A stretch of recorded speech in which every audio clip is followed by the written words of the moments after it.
We'll move on to the next case, which is Citizens Property Insurance versus Munoz.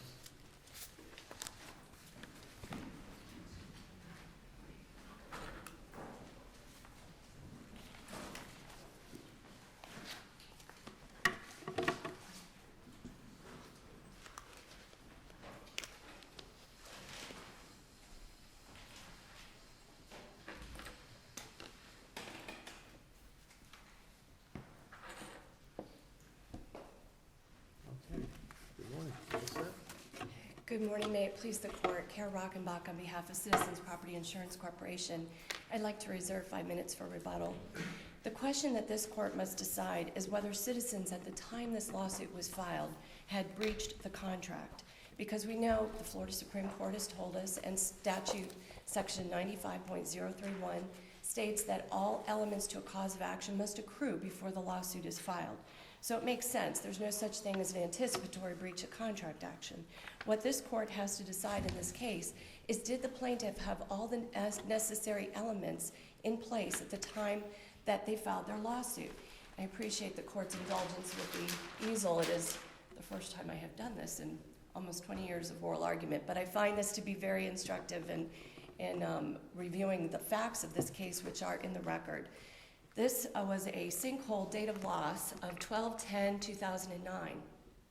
The public adjuster presented this claim to Citizens about a month later in 2010. Citizens, in compliance with the Florida's framework for sinkhole claims, complied with the statutes, and it hired a statutory investigatory engineer and geologist to determine whether sinkhole was the cause of the damage to the property. Citizens relied on that statutory engineer who said no sinkhole loss. That was Madrid. And they denied the claim on 9/9/2010 in a denial letter and enclosed the statutory report. That's the claims process. Now, what we know from the record is that the plaintiff, just like the plaintiff in a very recent case out of the 5th District Court of Appeal, Omega versus Johnson, went out and commissioned their own engineer and expert, Mr. Galati, who addressed Madrid's report and decided and issued a report of his own and said there's sinkhole loss. The plaintiff, this letter was addressed to the plaintiff's attorney, and it was dated March 15, 2011. Plaintiff, with this report in hand, not providing it to Citizens, filed a lawsuit on May 11, 2011. That's the dividing line between the claims process, which predates that date, and the litigation after May 11. During discovery, this report was produced to Citizens for the very first time on July 25, 2011, in a response to request to produce. So this timeline presents this court with the record evidence of facts that are not in dispute. The question is, superimposing Florida's statutory framework for sinkhole investigation and the claims presumption of correctness, was there a breach as of May 11, 2011? Was Citizens entitled to rely upon the presumptively correct opinion of the statutory engineer when that was the only evidence that Citizens had when it adjusted this claim? This is interesting because sinkhole statutes are the only area in Florida law where the legislature has imposed certain claims handling duties on insurance companies. It's the only area in the law where the legislature said, insurance companies, you shall, it's mandatory, you shall engage a professional engineer or geologist to test and determine the cause of loss. And they shall issue and certify their report. And that's exactly what Citizens did. Well, let me ask you a question. Are you implying if the report was provided pre-lawsuit that could constitute a breach? Absolutely. If we take that report and we adjust the claim and say we're not going to extend coverage and decide that there is a sinkhole loss, that could constitute a breach. And that would be the essential requirement, that is the breach for the cause of action to accrue. As opposed to litigating on the merits, which report is more credible? Correct. And we can't see. How do you determine there's a breach at the inception? Because that's a question of fact. You know, the battle of the experts, that's determined after suit's filed. But see, the question here is whether the breach occurred based upon our reliance on a presumptively correct report. 6 to 7. I think it was. I guess the way I understand it, all that before suit is filed, and the main reason you have that presumption statutory, as I understand the cases, it makes sense. It makes sense to shield whoever's gonna do that report, that expert report, so they're not sued down the road by somebody saying, you know, you didn't find a sinkhole, I'm gonna put your liability. That's where that presumption starts. But all the case law, in fact, the Warfel case basically says anything that happens before, and that's done. Then you're trying to carry on saying that that presumption, that somehow the burden of proof now is shifting. And I quote, this is from Warfel, that it says here, the application of a specific provision within that scheme, such as the presumption in section 627.70731C, to the evidentiary context is both misguided and inappropriate. Absolutely, Your Honor. I couldn't agree more. It is not, and Warfel did give this court guidance. Warfel came through this court. In fact, Judge Vellante, you authored the dissent in Warfel that you cited the banking subcommittee staff analysis on the purpose of reducing litigation of sinkhole claims and fixing the property. That's the goal. It's not an evidentiary. I'm not seeking to apply it over here. Warfel said not to. Okay. Warfel went out of its way to give this court guidance as to how to apply 627.7073. It had two shields. Your Honor, absolutely correct. It did shield the professionals from claims of title defects. And the court, Florida Supreme Court said, and it also shields the insurance companies from claims of improper denials of claims. So what's the argument? This. What's the argument here? Is the argument that because they didn't give the letter to citizens before they filed the lawsuit, even if they prove that they did in fact have a sinkhole and the finder of fact finds that they did, they're not entitled to recover anything? Is that the argument? The argument is that we were denied the ability to adjust the claim with all the facts. They held back this report. It existed before they filed the lawsuit. Yes or that's a yes or no question. Is that the argument? Even if they prove that there's a sinkhole loss, citizens doesn't have to pay because they didn't give the letter or report before they filed this lawsuit? Is that That's it? not the argument. The argument is that we didn't breach, because it's a breach of contract action. So how could we breach if we're relying upon a presumptively... So if you didn't breach, then you don't have to pay. Well, it's true, but the goal is to adjust the claim with all the facts. Because here, I hate to say this, but after this, it's about money. Before this, it's about repairing the land. If you give us if you give us your report... So how do you respond to the argument that you're really trying to import the same kind of, pre-suit stuff that you have in the medical malpractice area, where you got to have a affidavit or whatever it is from a medical expert in the field before you can file a lawsuit? There's nothing like that in the sinkhole law. But there is, actually. In fact, because it's a very low hurdle, as the 5th District Court of Appeal just found in the Omega versus Johnson decision, that there can't be a breach based on this presumption of correctness unless this pretrial vanishing presumption, it vanishes based upon the production of a countervailing evidence. This isn't a case where they didn't have it. They actually possessed the counter... Let's suppose they didn't get the report. Yes. And they filed a lawsuit, and they proved that there was a sinkhole, and the jury agreed that there was. What then? Well, you still have the presumption of correctness. We don't have those facts in this case. The facts in this case are clearly that they had can you answer the question? Countervailing. In that instance, they have the ability to countervail the presumption, the presumptively correct report by either doing what they did here and what they did in Omega, which is commission their own expert to rebut it, or they can invoke an E, a second opinion, which the insurance company has to pay for. I guess I'm troubled by that, because you're making the argument that should spill over to after suit was filed. No. And that's what I'm concerned about that. And if your position is that they should have provided that, why not citizen make that requirement in their insurance policy that, that the insured has to be providing to them a report that's contrary?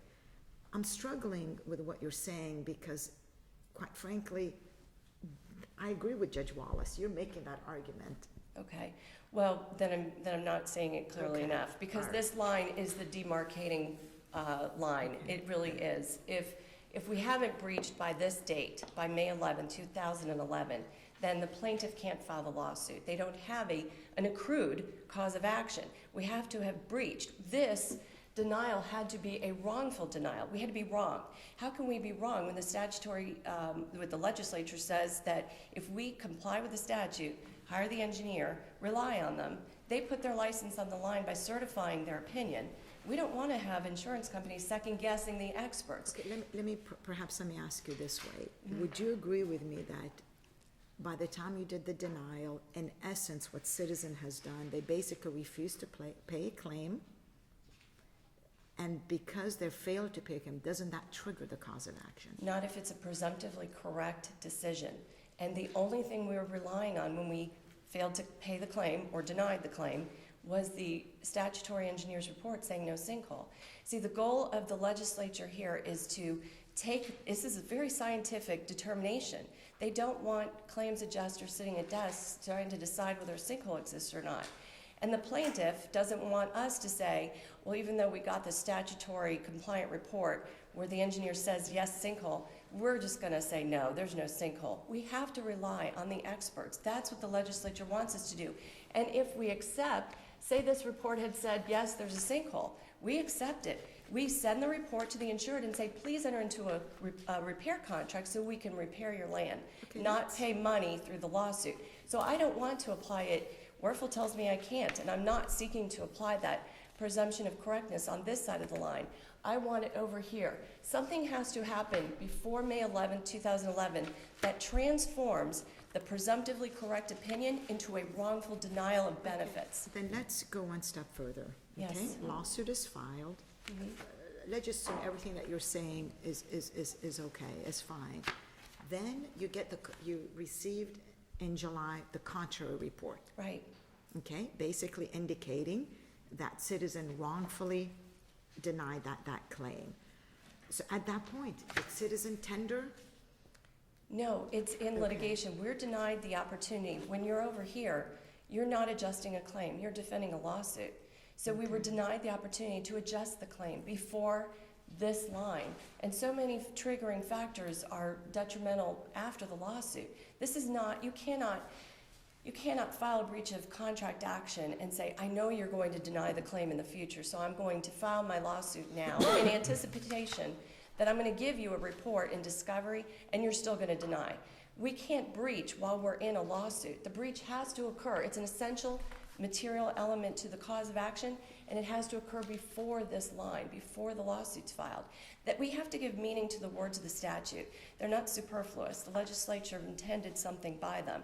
And But they could have amended the complaint to say, absolutely, or they could have dismissed and said, well, they had a couple of options. they had many But options. you're saying that was never done. Never done. Just let's hide the ball because they had it, not give it to citizens. We're going to file our lawsuit. What's trigger. what's the advantage in them hiding the ball, so to speak? Oh, well, there are multiple ones. Number Give me one, okay, well, number one, section 627.428 triggers attorney's fees after this statute, or after the filing of the lawsuit. But also what I said was really important, because the goal of the legislature is to repair the land, not to render a money judgment in a lawsuit. This is a gotcha timeline, essentially. Are we here on a question about attorney's fees? I'm sorry? Are we here on a question of attorney's fees? No, we're not. But the Colella case from this court and the Omega versus Johnson case are very similar and give guidance to this court, really control this issue. They talk about the presumptively correct decision of the statutory engineer and determine so that. Nobody said that Citizens has to pay attorney's fees to the plaintiffs. They've just said they got to pay for the sinkhole loss. Isn't that right? But the complaint seeks fees, statutory fees, when there's a benefit to the insured. But I thought you just told me we weren't here on that. Well, Judge Volante asked me what impact this would have. And the negative impact is, one, there's no breach before the lawsuit's filed. But if they hold the ball back and give it to us here, and then we change our opinion and say, this has nothing to do with neutral evaluation, but we change our denial and we say, okay, we accept Mr. Galati's opinion that you've given to us, then there's a triggering of fees. There's also a breach of contract, and we have to pay money as opposed to require a repair contract. The goal is to repair the land, not to render a final judgment that the plaintiffs get money instead of, it's a public policy issue, really. And I think that was noted in the Senate banking analysis. You know, Ms. Roby, I know you made reference to both the Omega case Yes, sure. and the Colella case, but as I saw those cases, I think they're a bit distinguishable from the facts here.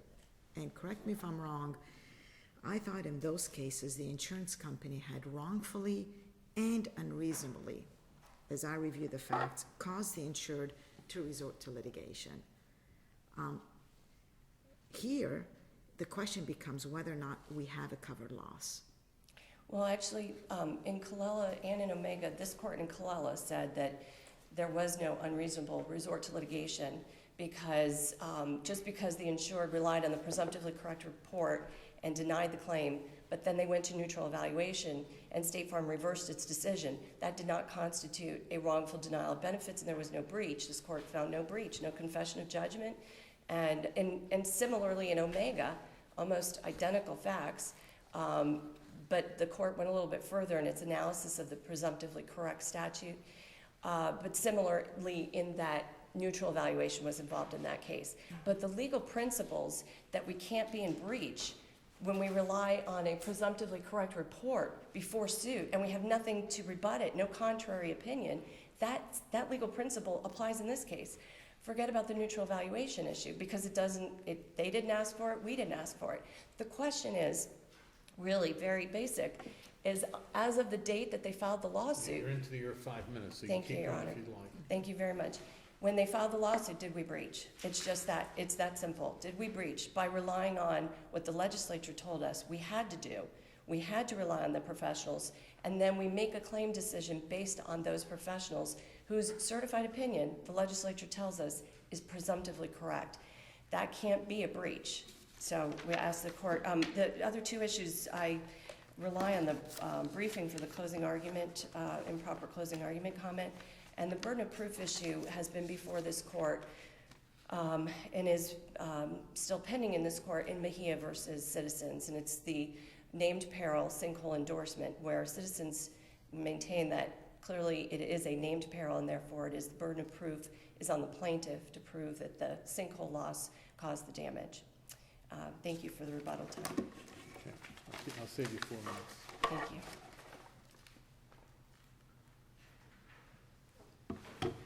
Good morning.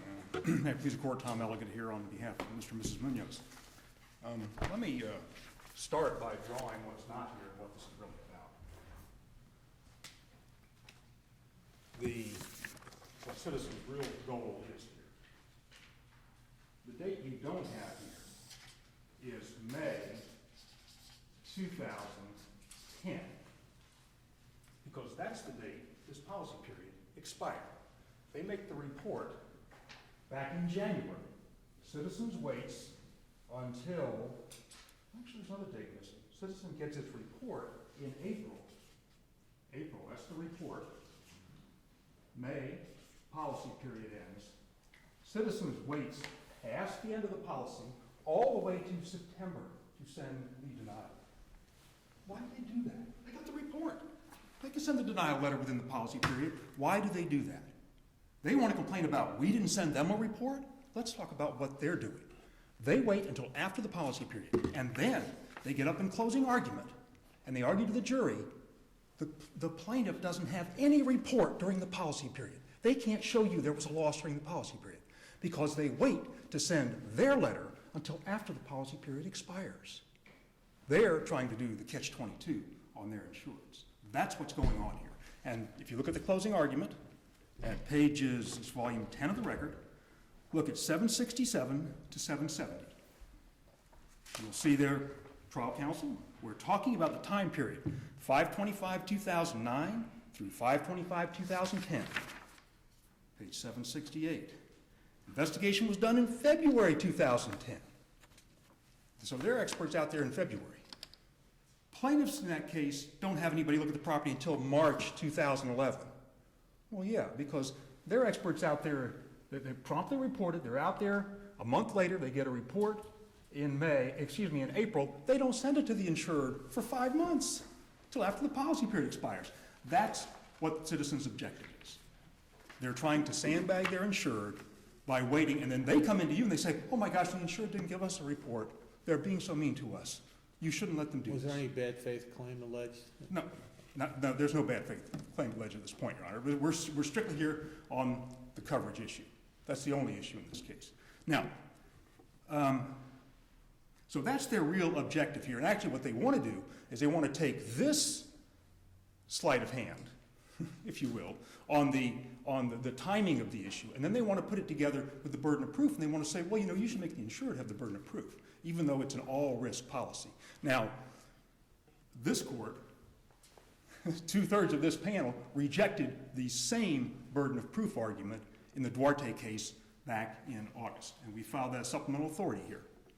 So I'll come back to one point on that, but the burden of proof issue, we don't have to wait for Mejia. It has been decided. This court has decided. It's a per curiam affirmance, but you have the record. It's the exact same issue made by the exact same client and the same insurance company and counsel. And this court has rejected it by affirming it in Duarte. So it should be affirmed here. What I'm going to do, though, is something unusual for appellees. I'm going to ask you to write on both that issue and this first issue, because these are repeat offenders.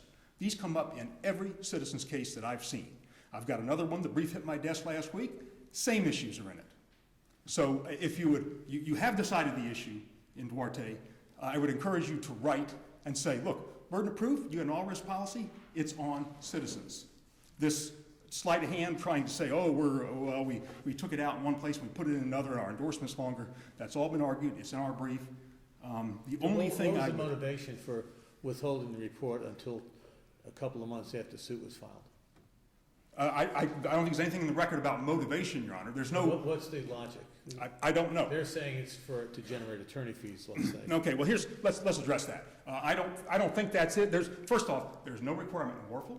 There's no requirement in the statute to give them the report before you sue them. And there's no requirement in the policy itself. No requirement in the policy, exactly, Judge. And there's no, this business about, it's a wrongful breach. Wrongful doesn't have anything to do with this. It's either a breach or it's not a breach. They're right or they're wrong. And the fact that they relied on somebody for their opinion, insurance companies do that all the time. They ask lawyers to look at things. They ask other experts in various categories and types of cases to look at something and decide if there's coverage or not. And they deny coverage. When they deny coverage, if their expert goofed it up, that's on them. Now, what the fee issue comes in, because Omega v. Johnson is a case where, and this is what happened in Clella too. Now the Clella's a little bit different. In both those cases, once the insurance company gets the report, that's the adverse report, it goes, and there's litigations ongoing, they say, oh my goodness, let's go to neutral evaluation. And in both those cases, the insurance company flipped and said, okay, we agree, there's coverage. And in Clella, they pay the claim and they pay the attorney's fees. That wasn't a dispute there. In Johnson, they pay the claim and they say, look, you shouldn't have sued us because if you had given us a report, we'd have agreed with you. And the Fifth District agreed with that. Kind of like your decisions in some other property cases that are not Sinkhole cases necessarily, but Clifton, Hill, and so forth. Sort of that same rationale. Look, you should have given it. So had Citizens here gotten this report whenever they got it and whatever, and said, oh my gosh, we see the light, we've had an epiphany, we were wrong in denying coverage, or they evoke neutral evaluation, then change, and then say we're going to pay the claim, then they'd have an argument, we don't owe fees. But we know what happened here. They got the report and they kept on denying. Deny. And they argued, not only did they deny it, they argued the report isn't even any good, the plaintiff's report, because it came after the policy period. That's what they argue in closing. Now the jury didn't buy that, fortunately, for the Munoz.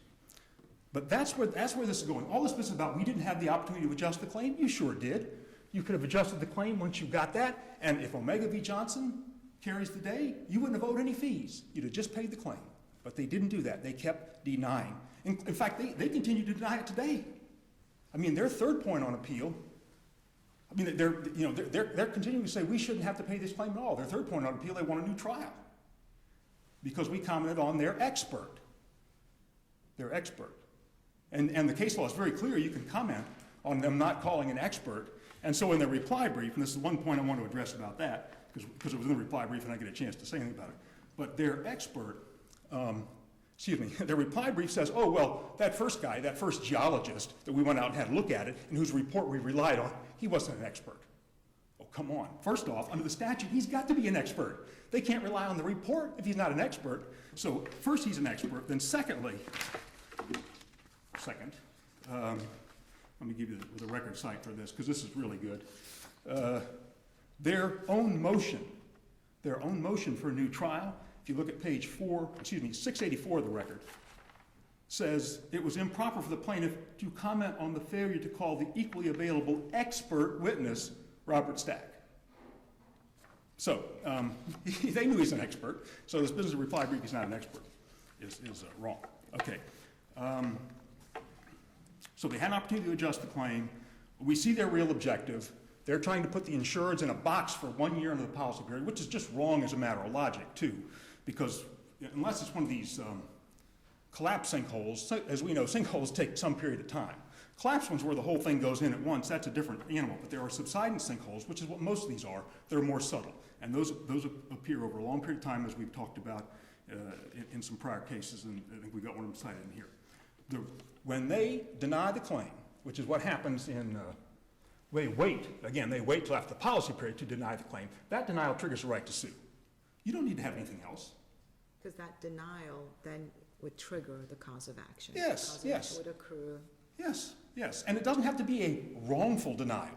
We can file some cases to say that. The concept of whether there's a case from this court, and it's cited in some of the other briefs, I'm not sure it's in these, because again, like I say, this issue keeps coming again and again. But it's in, there's no requirement for a wrongful denial. A denial is a denial, and you can file suit on it. Now, are you at risk for? I'm referring back to, I think it was one of our cases, the McKee case in August. Okay, well, Judge, I'm glad you brought up McKee, because I know you were on that panel. Yes. And this whole first argument is really just a reworking of the first thing that your panel's opinion rejected in McKee. This business about, well, it's not ripe yet, we can't. I think that was a Tower Hill case, I think, and they make the argument a little bit differently, but it's the same argument. Yeah, and in fact, I have the quote there in that case, because I think it's important here. Basically, here's what we wrote, and I quote, "In regard to insurance contract, a specific refusal to pay a claim is the breach, which then triggers the cause of action." Yes, and in there they argue, I mean, well, I won't, we don't need to talk about what they argue there. And by the way, that case, everybody knows about that case that's here, because that McKee is cited in the Campos case, which is the one I just got the brief in last week from Citizens. So everybody here knows about McKee.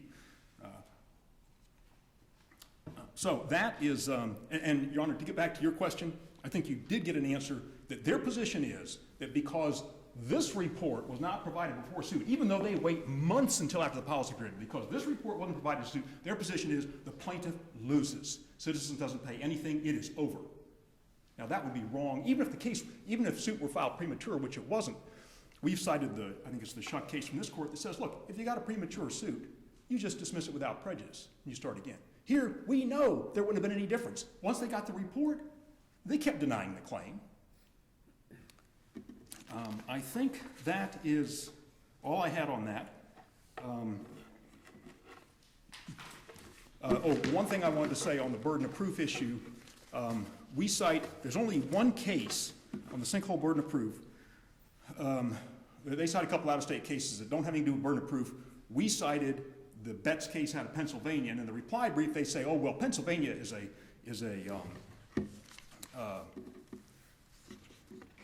reasonable expectation state. But, and that apparently is correct, I don't doubt that. But if you look at the Pennsylvania opinion that we cite, it says they are rejecting the carrier's position, which is Citizens' position on burden of proof, for 3 alternate grounds, saying that A, it cannot be squared with 1, the rules governing the interpretation of contracts, which are the same as ours. The reasonable expectations of the assured, that's different, agree. And then third, the legal basis of an all-risk policy. And they cite the Struble case, which is what this court, Judge Shebb, relied on in the Hudson case. So this is Hudson. I mean, there's no difference here. I mean, as I see, and I know Mr. Ivey said you need to write on, but Hudson pretty much said it very clearly. Your Honor, I agree with you. But I am telling you, this argument comes up in every Citizens case I have seen, as does this you know, you have to give us the report argument. Those are But the frequent Hudson- flyers. The Hudson clearly said the endorsement did not change the all-risk nature of the policy. I agree, Your Honor, and their argument, we've dealt with it in our brief, their argument is, well, we have a super duper endorsement that goes for a whole page and it's a much bigger endorsement. You know, the real proof of that is if they wanted to change a burden of proof, they'd have put that in their endorsement. They got a whole endorsement of sinkhole stuff and how it's going to work. If they wanted the insured to have the burden of proof, they'd have put it in there. And their answer to that has been, well, it's well established in Florida law. Yeah, established against them. So if they wanted to change it, they should have put it in their policy. Unless there are any questions, we would ask that you affirm. But again, if you write on these issues, you'll stop seeing them. Thank you. All right, Ms. Rockenbach, you've Thank got you. 4 minutes. Thank you, Your I Honor. want to give you the opportunity to address the Hudson, because as I see Hudson, Okay. Hudson seems that put that issue to bed. Judge Shebb, writing for this court, said we must examine the policy. Hudson does control in that regard.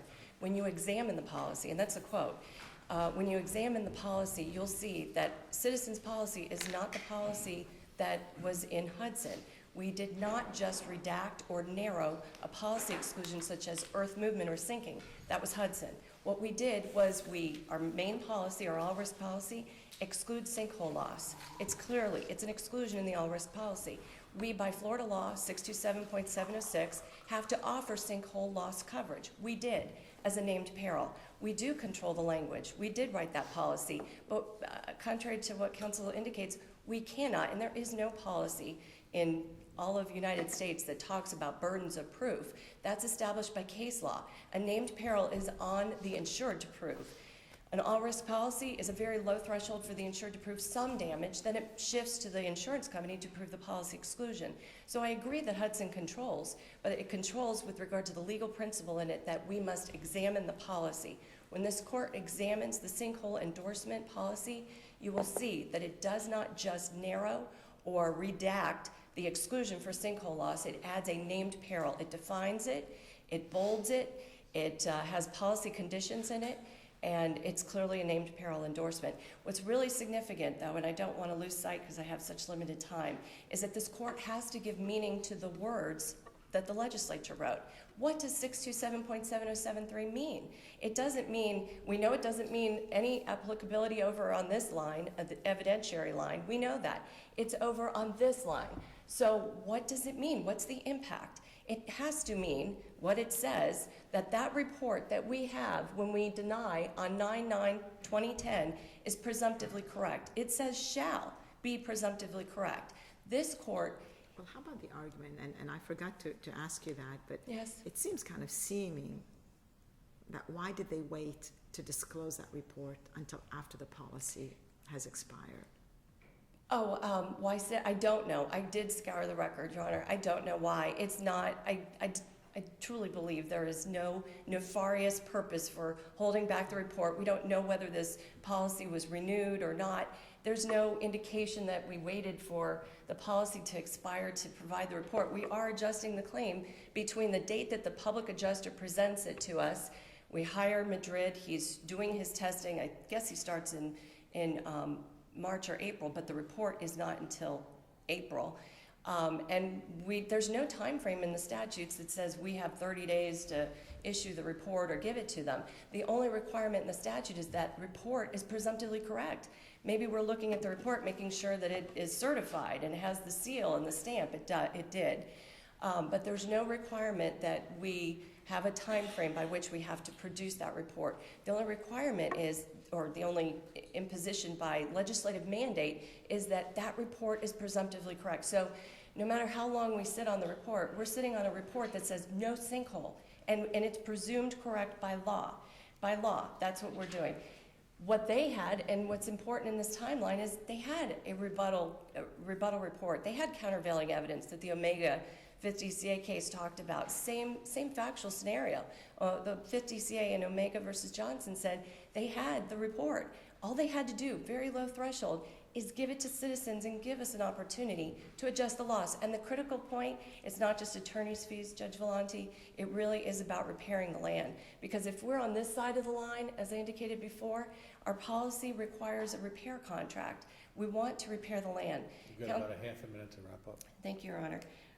Citizens does want to pay money. They want to pay money to an engineer to the professionals to fix the property. They don't want to pay it in a final judgment that may or may not ever fix the land. And that's the purpose of the statutory presumption of correctness. It has a framework. The sinkhole statutes actually do work and give the purpose behind the point of the legislature is to reduce sinkhole litigation. And so council and I agree, we would like the court to ride on this. It may be another warful path to the Supreme Court for them to tell us precisely what that statute means. Your time is up. Okay, thank you very much. We ask that you reverse remand with directions to enter directed verdict. Thank you. We're gonna take about a 10-minute break before we go to the next case.